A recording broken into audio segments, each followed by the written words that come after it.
അയോധ്യ വിഷയത്തിൽ ലീഗിനെ വെട്ടിലാക്കി സാദിഖ് അലി തങ്ങൾ. രാമക്ഷേത്രവും പള്ളിയും ഇന്ത്യൻ മതേതരത്വത്തിന്റെ പ്രതീകമാണ്.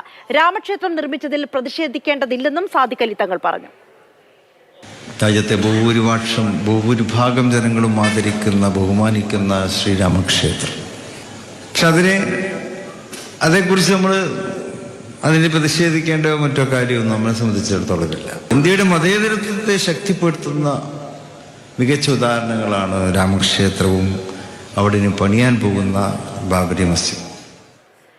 അതേസമയം സാദിഖ് അലി തങ്ങളുടെ പരാമർശം വിവാദമായതോടെ ദുർവ്യാഖ്യാനം ചെയ്യേണ്ടെന്ന് പി.കെ. കുഞ്ഞാലിക്കുട്ടി പറഞ്ഞു. സതുദ്ദേശത്തോടെ കൂടിയുള്ള പ്രതികരണമാണെന്നും BJP കെണിയിൽ വീഴരുതെന്നും കുഞ്ഞാലിക്കുട്ടി കൂട്ടിച്ചേർത്തു. അങ്ങനെയൊന്നുമല്ല, നിങ്ങളത് ദുർവ്യാഖ്യാനം ചെയ്യേണ്ട കാര്യമില്ല. തങ്ങളെ പ്രസ്താവന പൂർണ്ണമായി ഞാൻ കേട്ടു.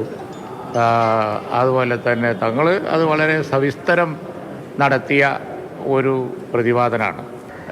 ഇപ്പോഴും ഈ അയോധ്യ വിഷയം രാഷ്ട്രീയവൽക്കരിച്ച് തെരഞ്ഞെടുപ്പിൽ ഉപയോഗിക്കാൻ വേണ്ടി BJP നോക്കുകയാണ്. ആ കെണിയിൽ നമ്മൾ വീഴേണ്ടതില്ല.